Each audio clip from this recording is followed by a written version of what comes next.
বন্ধুরা, আগের ভিডিওতে আমরা জেনেছিলাম এই স্তম্ভচিত্র সম্পর্কে বা সরল স্তম্ভচিত্র, যৌগিক বা বহু বিভক্ত স্তম্ভচিত্র সম্পর্কে আমরা জেনেছিলাম।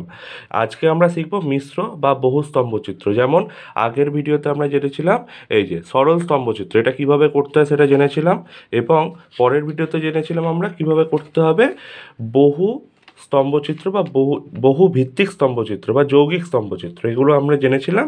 আজকে আমরা জানবো মিশ্র বা বহু স্তম্ভচিত্রের ক্ষেত্রে। এই যে মিশ্র বা বহু স্তম্ভচিত্রের ক্ষেত্রটা জানবো, কিন্তু এই ভিডিওর ডেসক্রিপশন বক্সে আমি আগের দুটো ভিডিওর লিঙ্ক দিয়ে দেবো। তোমরা যদি না দেখে থাকো আগে সেগুলো দেখবে, তারপর এটা দেখবে, তোমাদের সুবিধা হবে। তো আমরা এবার ফিরে আসছি মিশ্র বা বহুস্তম্ভ চিত্রের ক্ষেত্রে। এক্ষেত্রে বলে রাখি, এরকম একটা টেবিল প্রোভাইড করে দেওয়া হবে পরীক্ষার সময়, যেখানে এই যে গ্রিন কালিতে যে কলামগুলোকে কালার করা হয়েছে সেগুলো থাকবে না, মানে ডেটা প্রোভাইড করা হবে। সাধারণ জাতি, তপশিলি জাতি আর তপশিলি উপজাতি পশ্চিমবঙ্গের 6টি জেলাভিত্তিক জনসংখ্যার সারণীর মাধ্যমে আমাদের বর্ধমান, হুগলি, হাওড়া, বীরভূম, বাঁকুড়া, পুরুলিয়া বা এখানে যাই থাকুক, এই রকম একটা টেবিল প্রোভাইড করে দেওয়া হবে, যেখানে গ্রিন কালারের কলামগুলো থাকবে না। এইগুলোকে আমরা স্কেলে ধরেছি। এই জিনিসটা আমরা যৌগিক স্তম্ভচিত্রের ক্ষেত্রেও দেখেছি। আমরা এই কলামগুলোকে অ্যাড করেছি, অ্যাড করে স্কেল হিসাবে ধরেছি। তো এক্ষেত্রে যে ডেটা প্রোভাইড করা হয়েছে একই পদ্ধতিতে আমাদের স্কেল ধরতে হবে। যেমন আমি দেখাচ্ছি, প্রথমে আমাদের কি করতে হবে না, এর মধ্যেকার এর মধ্যে সব থেকে হায়েস্ট ভ্যালু যেটা আছে সেই হায়েস্ট ভ্যালু, যেমন এই ভ্যালুটা হচ্ছে সব থেকে হায়েস্ট ভ্যালু, এই ভ্যালুটাকে আমাদের 1, 2, 3, 4, 5, 6, এই ছটা জেলার, মানে ছটা যে বার হবে, ছটা জেলা ভিত্তিক যে বার হবে সেই বার দিয়ে ভাগ করতে হবে। যেমন এক্ষেত্রে সব থেকে হায়েস্ট ভ্যালু আছে 4592928।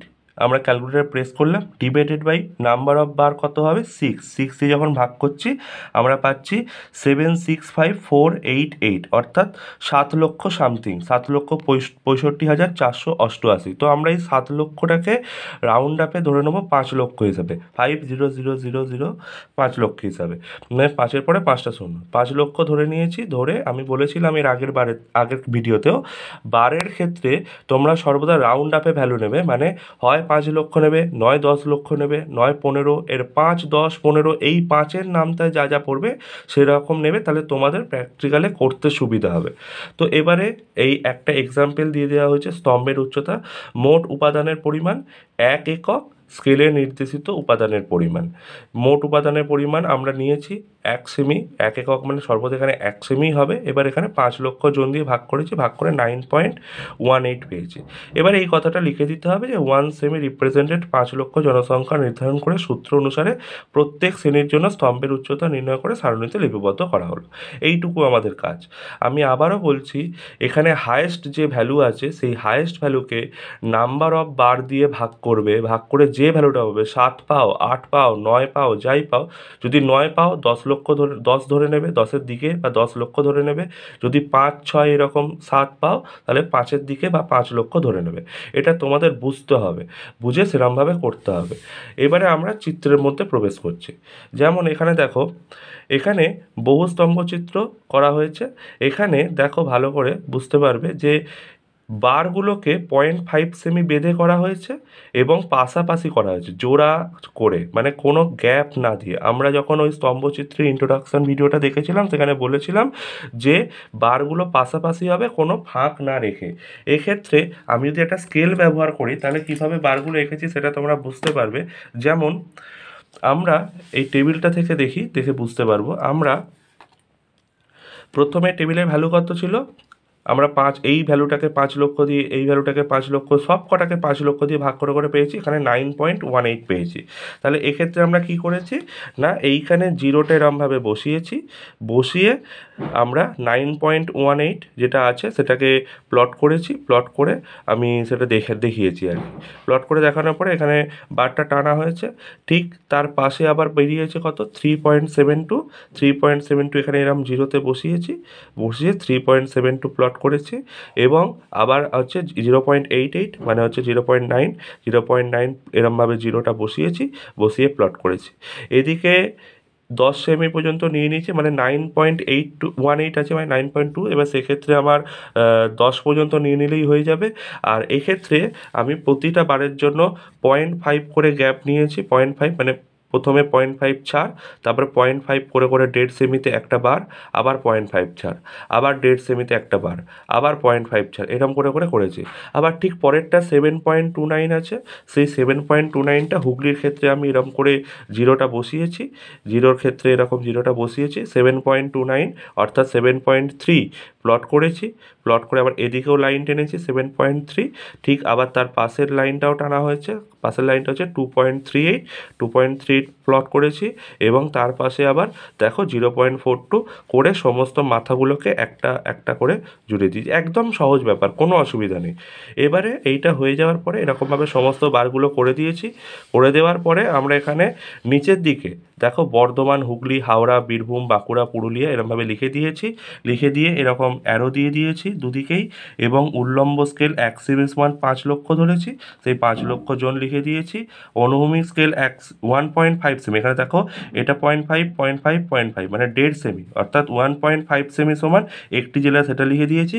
এবং বারেতে যে যে কালারগুলো করেছি সেই কালারগুলোর রেসপেক্টে, মানে এটা সাধারণ জাতি, সেটা এখানে কালার করে সাধারণ জাতি লিখেছি। এটা ছিল তপশিলি জাতি, এই কালারটা সেম করে তপশিলি জাতি লিখেছি। আবার এই ভায়োলেট কালারটা করেছি, করে তপশিলি উপজাতি লিখেছি। বাম দিকে যে এইগুলো লিখেছি, এখানে জনসংখ্যা এটা ওপর দিকে কন্টিনিউ বাড়ছে, সেই জন্য ওপর দিকে অ্যারো দিয়ে দিয়েছি। এবং এখানে দেখো বহুস্তম্ভ চিত্র যে হেডিং করেছি, এবং পশ্চিমবঙ্গের কয়েকটি জেলাভিত্তিক জাতিগত বন্টন দেখানো হয়েছে, সেটা হেডিং করে দিয়েছি। এটা হয়ে গেলে আমাদের অঙ্কন পদ্ধতি বা অঙ্কনটা শেষ হয়ে গেল। এবারে আসছি চিত্রের ব্যাখ্যা। এখানে চিত্রের ব্যাখ্যা লেখা আছে, এখানে লেখা আছে প্রাপ্ত ডেটার ভিত্তিতে একটি মিশ্র স্তম্ভচিত্র অঙ্কন করা হয়েছে, যেখানে 1 সেমি রিপ্রেজেন্টেড 5 লক্ষ জনসংখ্যা উলম্ব স্কেল, এবং 1.5 সেমি রিপ্রেজেন্টেড একটি জেলা অনুভূমিক স্কেল নির্ধারণ করা হয়েছে। চিত্রটি থেকে সহজেই বোঝা যাচ্ছে যে জেলাগুলিতে জনসংখ্যা বন্টনের ক্ষেত্রে যেমন বৈষম্য রয়েছে, তেমনই জাতিগত বন্টনের দিকেও সমান বৈষম্য লক্ষ্য করা গেছে। যা বুঝতে পারছি সেটা লিখবো, এর জন্য বইয়ের পড়ার দরকার নেই, মোটামুটি নিজেদের মতো বানিয়ে লিখলেও হবে। হুগলি, হাওড়া ও বীরভূম জেলাগুলিতে তপশিলি উপজাতির সংখ্যা অনেক কম। হাওড়া ও পুরুলিয়া জেলাতে অন্যান্য জেলার তুলনায় তপশিলি জাতির সংখ্যা যথেচ্ছ কমেছে।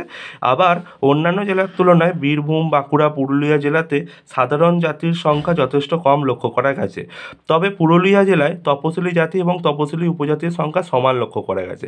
দেখো এইখানে ডেটা থেকেও বুঝতে পারবে, পুরুলিয়া জেলা, এটা যে পুরুলিয়া জেলা, তপশিলি জাতি 0.93 এবং তপশিলি উপজাতি 0.93, দুটোতেই সমান লক্ষ্য করা গেছে। এই রকম টাইপের কোনো বিশেষ ক্যারেক্টার পেলে সেটা অবশ্যই লিখে দেবে। লিখে দিলে আমাদের আঁকা কমপ্লিট, চিত্রের ব্যাখ্যা কমপ্লিট। এর জন্য আমাদের 5 নম্বর থাকবে। এই 5 নম্বরের রেসপেক্টে আমরা আমাদের মতো করে নাম্বার পাবো। আমি বলছি এই রকম সুন্দরভাবে কাজ করলে 5-এ কিন্তু 5 পাওয়া যায় প্র্যাকটিক্যালের ক্ষেত্রে। 30 নম্বরের প্র্যাকটিক্যালে 30 পাওয়া যায়, থিওরিতে হয়তো 30-এ 30 পাওয়া যায় না, কিন্তু প্র্যাকটিক্যালে পাওয়া যায়। তোমরা আস্তে আস্তে করবে। অবশ্যই আমি এর আগের দুটো যে বার করেছি, অর্থাৎ সরল মানে সিম্পল বার গ্রাফ এবং কম্পাউন্ড বার গ্রাফ, সেই কম্পাউন্ড এবং সিম্পল বার গ্রাফের ইউটিউবের যে ভিডিও লিঙ্ক আমি এই ভিডিও ডেসক্রিপশান বক্সে দিয়ে দেবো, যাতে তোমাদের সুবিধা হয়। তোমরা আস্তে আস্তে প্র্যাকটিস করতে থাকো, তাহলে দেখবে প্র্যাকটিক্যালে ভালো নাম্বার আসবে। Thank you.